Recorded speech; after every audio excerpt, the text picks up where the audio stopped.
Hi guys, welcome back to another episode of the Moxie Pod. I'm Sonia and this is Sarah. Together we have a cerebral palsy podcast where we have a very open discussion about CP, talking everything about it. The challenges, the funny, the good, and the achievements. Let's start building a better mindset together. Thank you, Sonia. So we had to do a little mix around this week. We were supposed to have a guest from Scotland come. However, he needs to do a different week, which is totally fine. And we're open. We like to change things around, so that's fine. But Flexibility. today we're going to speak about the speech I gave on motherhood within my disability and how that went.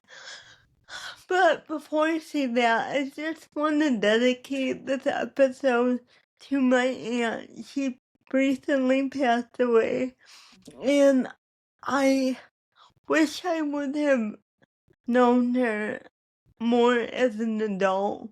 We didn't get to share time together because of family arguments and splitting apart, and I just want to dedicate this in her honor because even though I didn't get to spend that time with her, I still deeply love her, deeply love her family, and deeply love my cousin, her mom, that is just going through so much right now. So even if no one sees this on that side, I still just want to honor her with that. So I did a speech for Sure, which is a microphone company. I have my mic here. It's a Sure mic, and it's a wonderful company, and I obviously love my microphone. But they have this ARG within their company, and I want to describe what an ARG is. It typically refers to an associate resource group. ARGs are employee-led groups that form around shared characteristics or interests like able ARG for those impacted with disabilities. These groups provide support, promote awareness, and help enhance career development within the company. And their ARG is called the Ability Vibe. So, how I got into this whole speech was that my friend Matt works at Sure, and I've known him for more than 10 years. And we're just really good friends. He's really nice. We support each other any way we can. And he offered me this opportunity to give a speech. Probably before I even went on vacation. I think it was like January. It was He so was, early. I remembered. I'm like, you yeah, better not yeah, do it now. And I remember the time it seemed like months away. And here, now. yeah. And so he offered me this, and I was, I was so hesitant. And then I was talking to Sonia, and she was like, why not do it? I mean, it'll be so good, right? And I'm like, yeah, it would be good. You're right. I shouldn't be scared. I should just No, it's so be good. brave. Go after it. So I told him yes. And I thought it was going to be in early May, but I messed up. And either way, it was Thursday the 22nd, so a couple days from now, or before. From now, you Yeah, presented the future.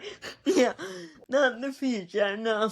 And so it took me a good 2 weeks to like just kind of format what I wanted to say because they wanted to see the view of being a parent with a disability because there's tons of people who give their story in this group that are people that have kids with disability, whether it be autism or cerebral palsy or whatever else they had going. But I really wanted to not just make an impact, but I want to be as honest and open and vulnerable as possible, because I think it's easy to just sugarcoat things, and be like, oh, you know what, I just fought through it really hard, and, everything was fine after a while, but that's That's not not the full story. honest, and I just wanted to be as truthful as possible. So I kind of structured this speech out as like, well, I'm gonna give them some background on YCB, which I didn't even know. That's so funny. Hey, it's a I, learning lesson for all. I had to look it up because honestly, it's just like, okay, I have CB, it's whatever, I don't want to know the specifics, but I found out, it's called spastic quadriplegic CP because it affects all four of your limbs. And I think you told me that before. Yeah, I did, because I don't know, I kind of just, Yeah. I didn't know until like maybe a year ago, but I was just so curious and I was researching it. But Yeah, yeah. you should have told me. Oops, I thought I did it, but it must have Oh, been like in passing I and not know really you. the I full know brain. you. Kind of breathed over it, and I'm like, wait, did I hear that? But yeah, so I found out the specific name for my CP, and so from there it went, well, what should I start off with? They want to hear about me as a mother, Yeah, but there's so much more that went into it before that. So I right. kind of gave a story about, how I thought about motherhood, what if I even thought that was the option, and it digressed from there. And I was so nervous, I can but imagine. 30 and minutes just I you. think there were like around 70 people Oh, that's in quite a the bit. group. It was online too, so that makes it way better, than Oh, it was online? yes, it was Oh, online. that It is was a lot a better. Teams meeting. Yeah. It almost feels less real. Yeah, well, I assumed it was like I'd be up on a podium, and That's what I thought. me too. And so I texted Matt, I'm like, do you care if my daughter and my mom come? And he's like, well, I know, it's online. And then I'm like, So you you did get know, your favorite audience then. yes, I'm a little bit comfortable. I won't say very comfortable, but a little comfortable this way. Yeah, more at ease. Yeah. And so they introduced me, and like my voice kind of wavered, and That's not. then I just got into it, and I pushed through. And yes, my voice went up and down, the tone changed. Everybody does I that. We're not stumbled on robots. words. But Real.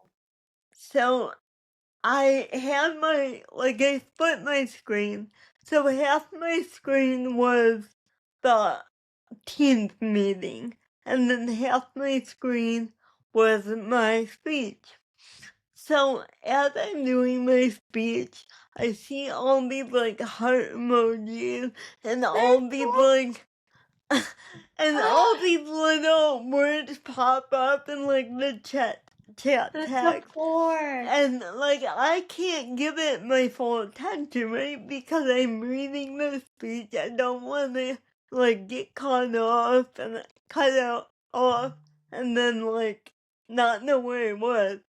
Yeah. So I'm just going through the speech, and it's a long speech. It's a half an hour plus. I think I went over a little, and I'm giving it, and I'm done giving it, and I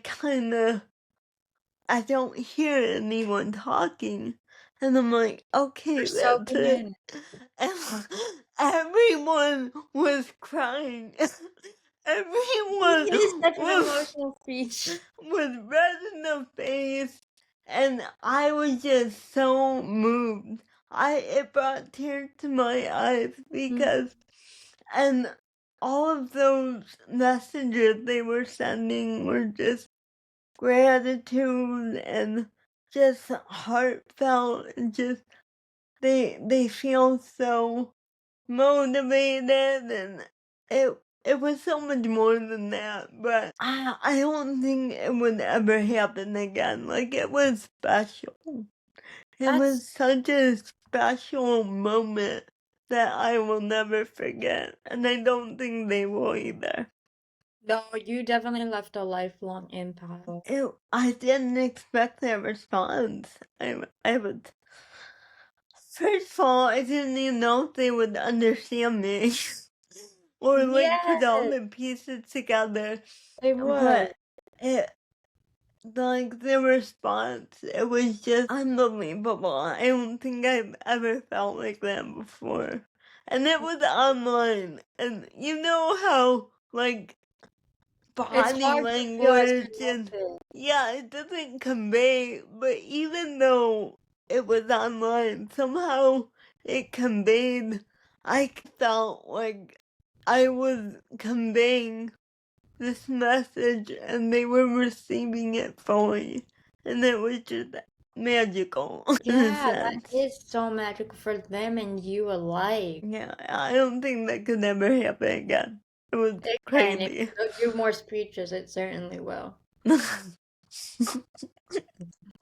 It took me like 2 weeks to like just write that because I gave it my all. I really did. I No, just as you wanted should. to first make Matt proud that like he chose the right person to Yeah, do this. And then I was like, well, I have to tell this in a way that's honest and true and me. So I think I got it. I think I got it done. you definitely did. The transcript, oh my God, I wish I could have heard it because that was everything. Do you want to walk us through like the speech? Okay. Because I thought it was so cool how you told it like a story. It wasn't just necessarily like facts or all over the place. I kind of Uh-huh. liked how it was very progressive chronologically, and like how you said you Okay. started from how you didn't Um. think you could be a mother, even though you Mhm. really wanted it. I feel like with CP and just in general, not even in terms of like motherhood, it's Mhm. like you limit yourself because you may want something, but you don't think you could do that. So I just, yeah, if you could go more into that. I always, when I was little, you know how you pretend you're a mom, and you Mm-hmm. pretend you Play put a half, balloon under your shirt, and you're pregnant, and you take baby care of your babies, and you feed them, and you wash them. Like, that was me to a T. I Oh was my God. always pretending I had a baby. I was always taking care of my baby. Natural Um, instinct. and I always thought it was gonna happen. And then I got a little older, probably late teens, and that dream kind of turned into what I thought was something not for me, not in the cards. I think people with CP give themselves limitations, but Mhm. also there are real limitations. Right. And between the two, like combining those two in my world, I just really didn't think I would be able to have a kid. Yeah. I didn't think, first of all, I would find that kind of love. That's so real. Yeah, like a partner that just loved me to the point where they wanted that with me. Truthfully, I didn't know if I would ever be enough for a baby, because also when you're young, everything feels so heavy Yeah. and so impossible. And as you get older, you really learn your body better, I think, when you have CP. But when you're younger and all your hormones are just so crazy and you're growing, but your muscles are still so tight and you're stuck between a rock and a hard place at that point. So I Yeah. think it's easy to get discouraged. Or at least for me that was the case. I put this in my speech and I really liked it. So I'll share it. It says, so I tried to move forward. I pressed on. I found it a way somewhere in the back of my mind. Not completely gone, but shelved. Tucked behind all the things I told myself I was fine without. And that's really how it felt at that point. Not trying to obsess over it. Just saying, no, this isn't gonna happen.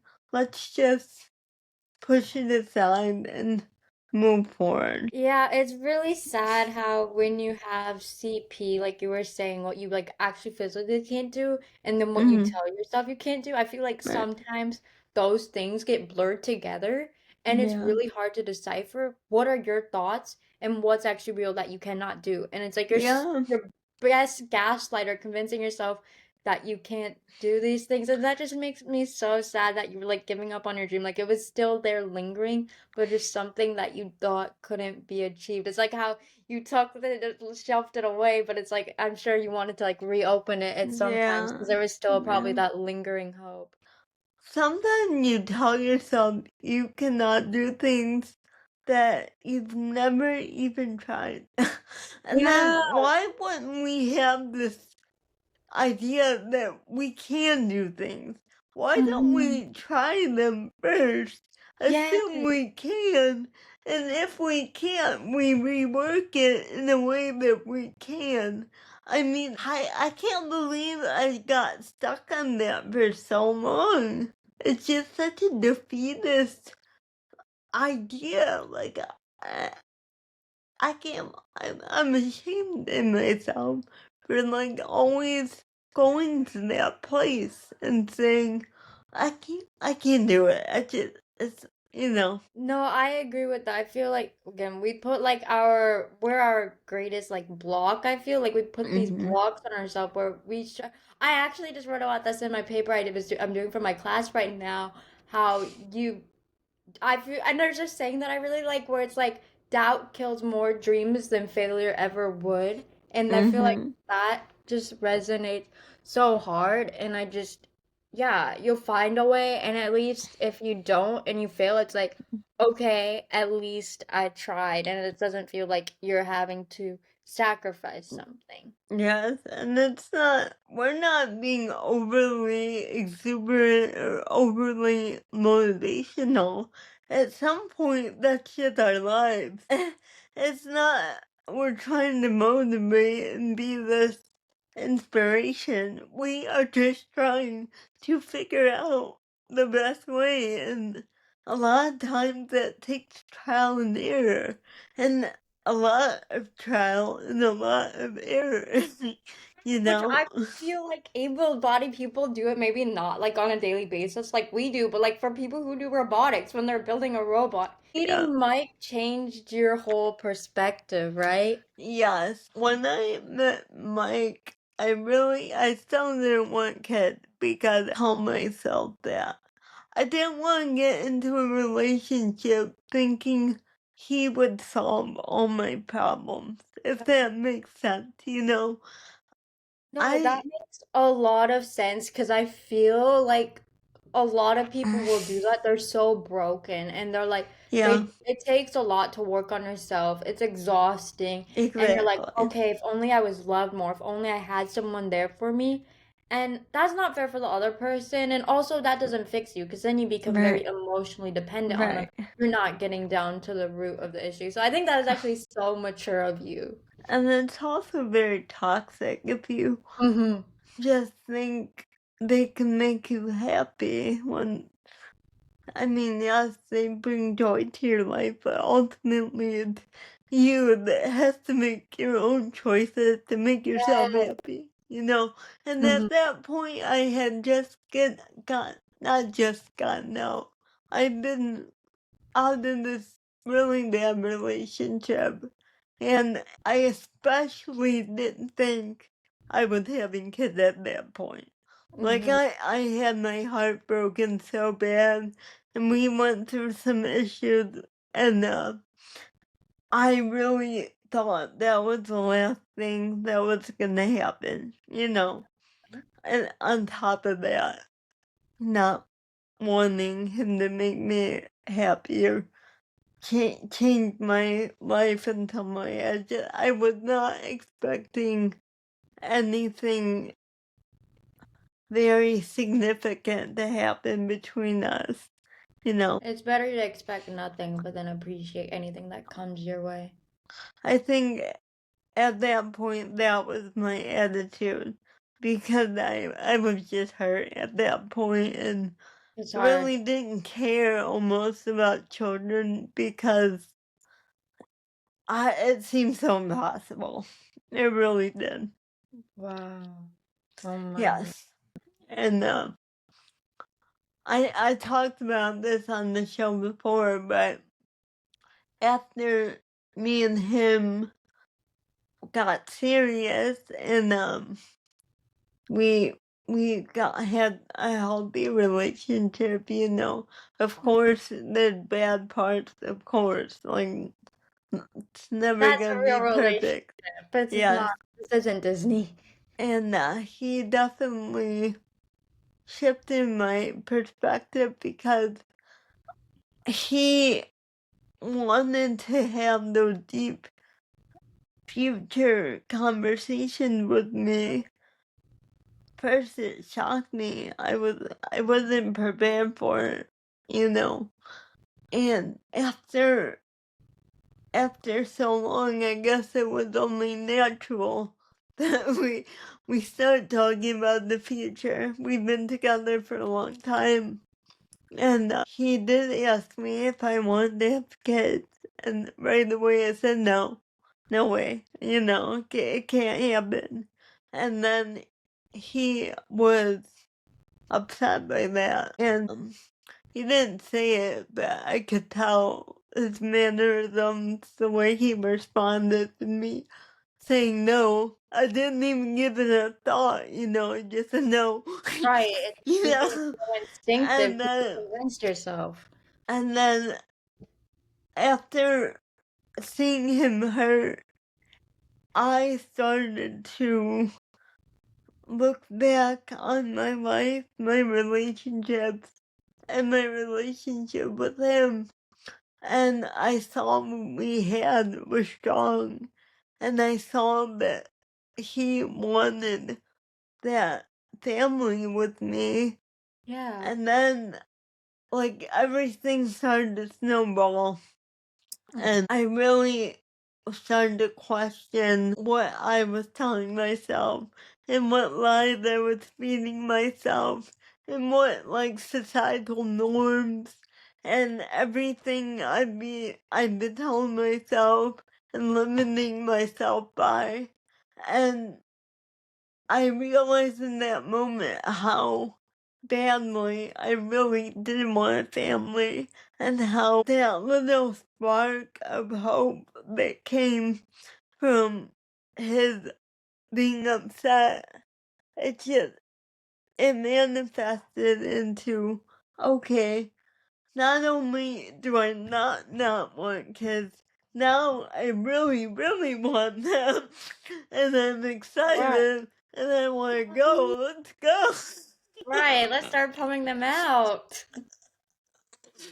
So yeah, that's kind of that shift in my life. And I was like 29, I think, when I was pregnant with Andy. So That's a it took a long time.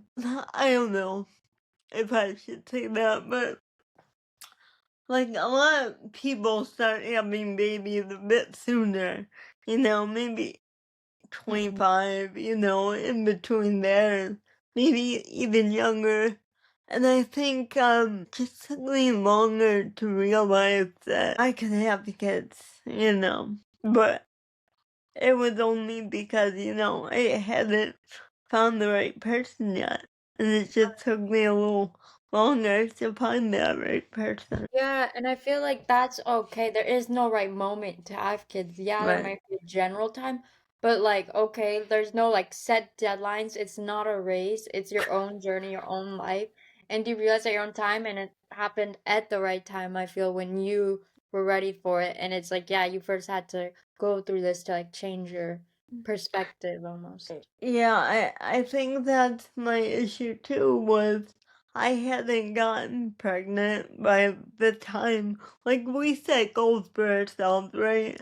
And you Oh, say, yeah, when you're oh, young. yeah, by the time I'm 25, I already have like 2 kids already.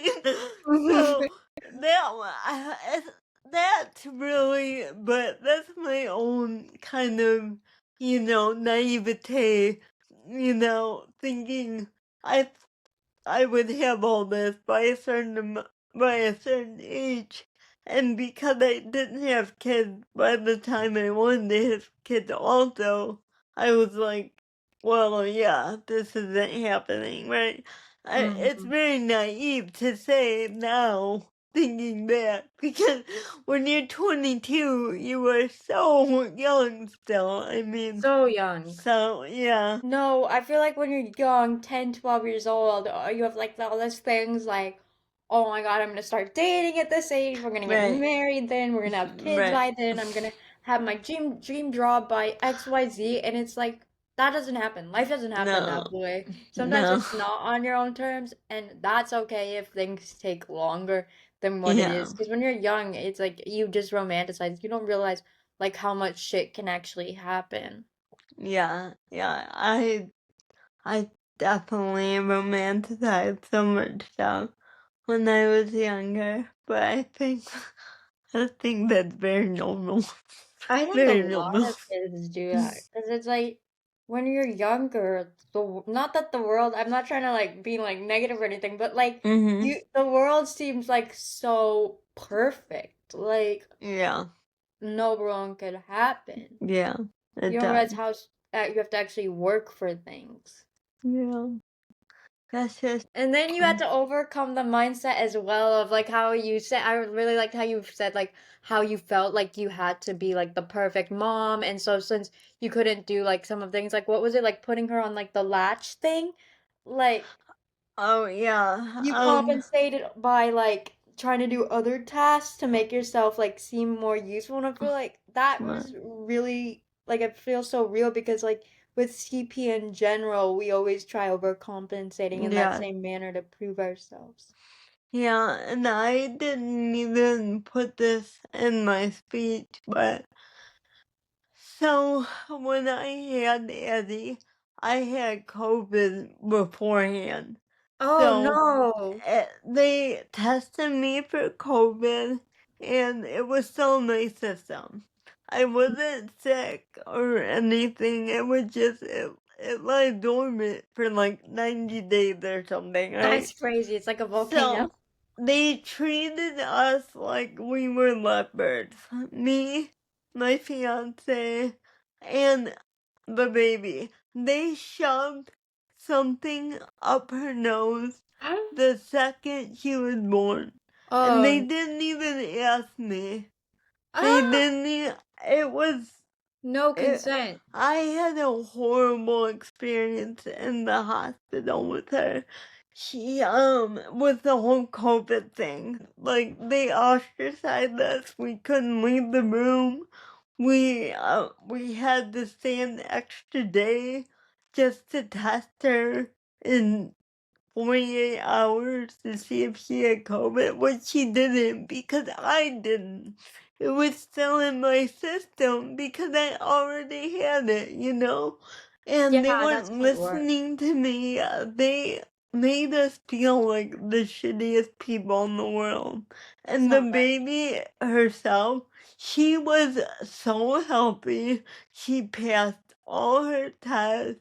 Wow. Strong I Addie. mean, perfect. She was 7 pounds 7 ounces. That's Perfect. good. She Literally was. right Yeah, there. she perfect head size. Everything perfect. She was screaming when she got out. She popped out. She was screaming and yeah. So She was that was a really ridiculous. really hard. I mean, having her was easy. Pushing her up, fine, no problem. But the way the doctors acted and the way they treated, there wasn't one very nice nurse, and I will never forget her. She was so kind. She knew we weren't like, lepers in the sense that we weren't trying to spread COVID all over the hospital. We were just there to have our baby, Right. literally. Natural function.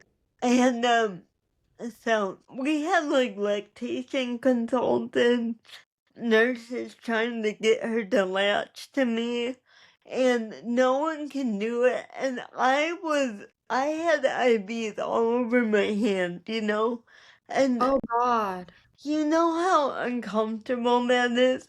Plus, Yeah. my hands don't stop moving. I mean, they're not going like that constantly, but Mhm. they're moving all the time in little ways. So I had the IVs like jamming and bobbing in my hand, and I was so uncomfortable. And trying to feed her was so uncomfortable because the way I was moving my arms and stuff, it was just not viable for me in that situation to nurse her. And they were still trying to do everything they could, but nothing was working because they just didn't have experience with someone with CP. It sounds like I'm saying CB all the Almost time. it does, and everybody knows what you mean. This is a CP. CP, yeah, sorry guys. My bad. So when we got home, it was just like, thank God. I didn't want to be home so badly in all my life. I was just could not wait to get out of that hospital. And sure enough, they shoved that COVID test in her nose before we left. And of course, she never had COVID. Sorry, I'm ranting. No, you're good. That pissed me off so much. Oh my goodness. But anyways, when I got home, my mom was there and she got her to latch right away because she knows my body, she knows me. She knew I could do it. In the hospital, I was so disheartened. Like, I felt I, Sonia, I was so low. Like, I don't think I've ever Hard. You been shouldn't that have low to in my feel that life. way after giving birth. That's And not. it shouldn't be that way. I should be so joyful and between the COVID thing and between, her not latching and me feel, I felt so inadequate. Like, I did feel like a monster. I just felt like, what did I do? How am I gonna bring a child into this world and not be able to care for her? Oh, it was terrible. It was the worst feeling I've ever felt in my life. It's just sad. I'm so sorry that you felt like you weren't enough. That's one of the most shitty feelings, especially for like that you felt like you couldn't care for. But like you said in your speech, I feel like caring for her is not like how you do things. Okay, Right. you may feed her differently, you may do this differently, you may not be able to do this at all. But what more than anything, what a child needs is obviously when they're a baby, they need the milk, they your love, her comfort, like which Right. you are so loving and you provide that in plentiful. Yes, that was the main purpose of the speech, yes. Mm, That, the essence of being a parent is not what you constantly physically do. It's the love you provide, the support you provide. your child, no matter what you can do, if you love them and you care for them, they don't care what you can and cannot do. They need to know that you're there for them no Yeah. matter what. Um, And that's it. Yeah, it's as simple as that. Like, I feel like you can do all these things and physically be present in your child's life. Oh, like, say when they're a baby, it's like, okay, you do this for them, you wake them up, you feed them, and then as they grow older, say you like help them financially. But if you're not there emotionally, if you're not actively showing the kid love, that's what they Mhm. appreciate more than anything. They're not gonna Yeah. remember how, oh, you did this differently. Oh, like she's not gonna remember that. She's gonna remember like, oh my God, my mom is there for me and always will be for me there for me, and she's shown me all this love, and that's gonna make her feel so special and valued. Yes. There's no one right way to be a mom, to be a parent. Um, we all find our own strengths, and we go with that. And any parent, disabled or not, I mean, there's gonna be bad days. You cannot keep your child from getting hurt. You No, cannot do inevitable. it. It's disabled or not, you cannot do it. And we will fail. All of us will fail. But that's what being a parent is. It's even though you fail, you get back up and you say, I can do this. We can Yeah. get through this, you know? Because like there's no one way to parent. There's no manual, there's no recipe, there's no step by step that you can do because each kid, disabled or not, right, they're their own Mhm. identity, right? There's no two identical kids. And Mhm. so so you have to figure out what works for you, especially if you have CP, what your body can do, Mhm. and also what works for your kid and how they are. And I feel like it's so easy to feel that you don't fit the mold of what a perfect mom is, but there's no perfect mom. There's no Right. normal mom. Everyone has their different way of mothering, parenting. And as long as your kid feels loved and supported, that's what Mhm. matters to me. Yeah, absolutely. And that you have help. Everyone needs help. Every parent needs help. I don't care who you are. You're rich, you're poor, you're disabled, you're not disabled, you live in this country, you live in that country. We all need help. Right. It's universal. So it's okay to ask for help. It makes you human. Right. It's just in human nature. Every single Yeah. person needs it in some way or another. Even moms do. It's like sometimes they may need to drop their baby off somewhere else because it's exhausting or they're like the baby crying at night. Like that takes a toll on you. And so like that's okay. Yes, not only physically, there is a mental toll that comes with parenting as well.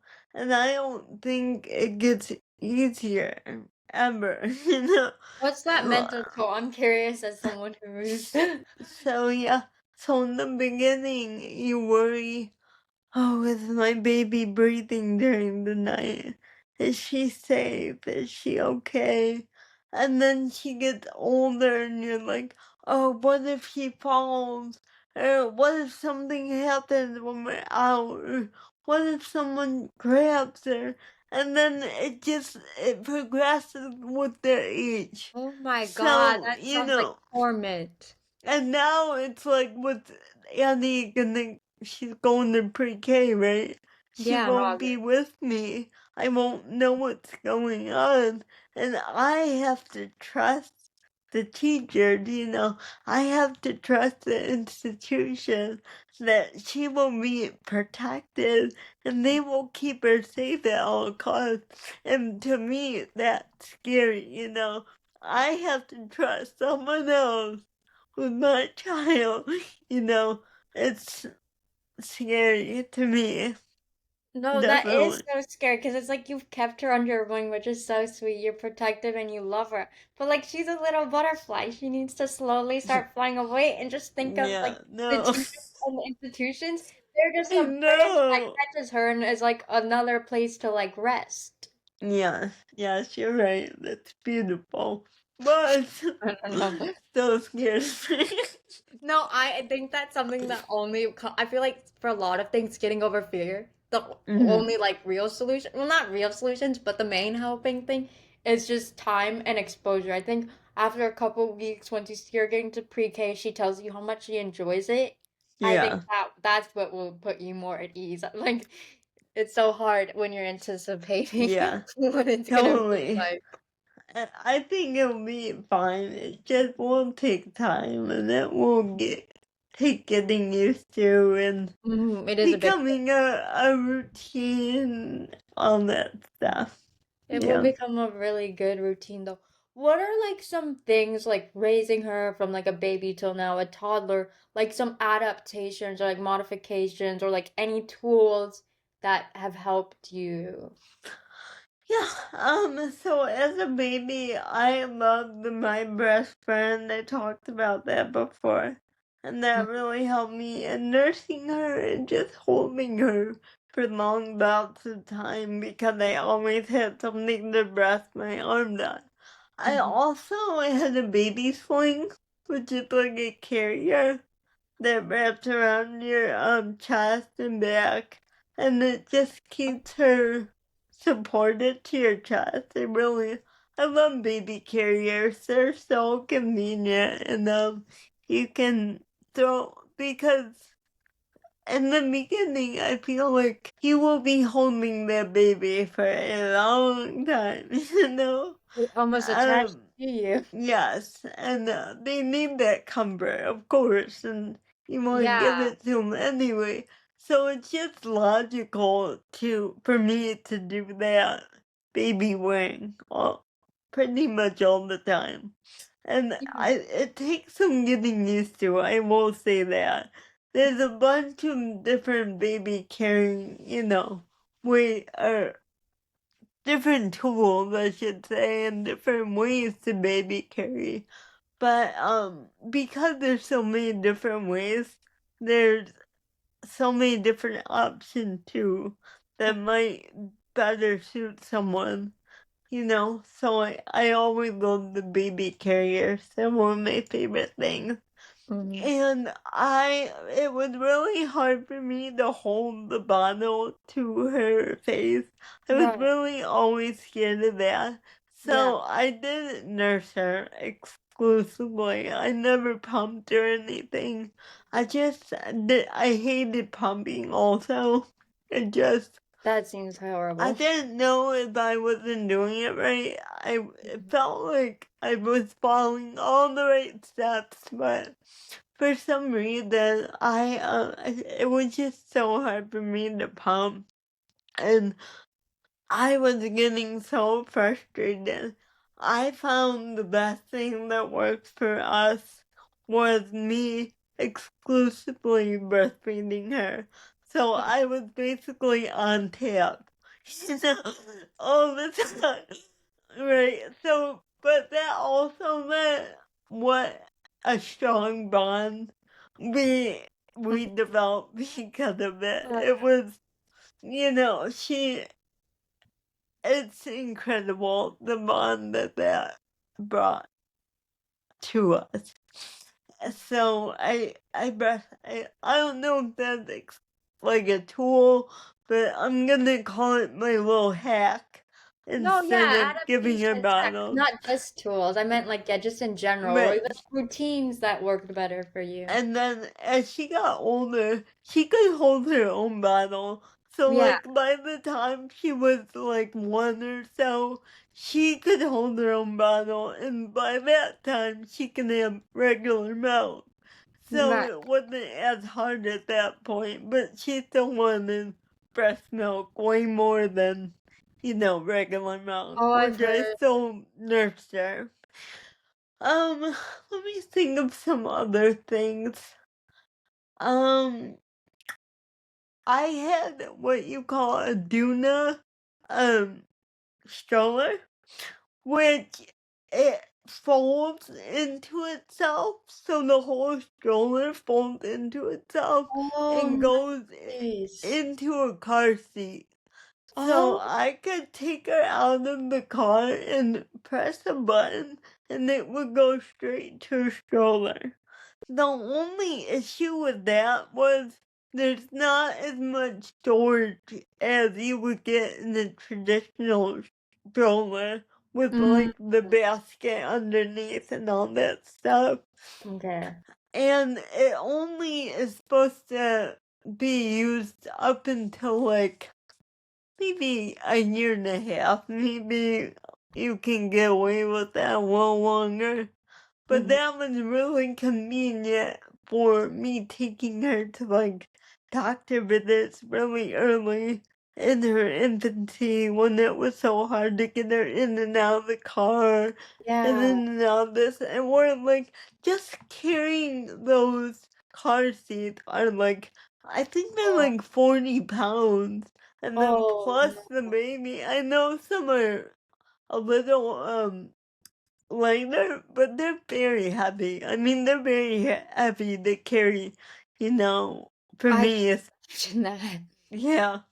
So that one was really helpful. I would always set up like multiple blankets on the floor for her to play with, and when she was little, play on rather. So she always had some like, barrier between her and the floor. And Mm. she was always happy just hanging out on the floor, doing her Nice. tummy time, playing with some toys.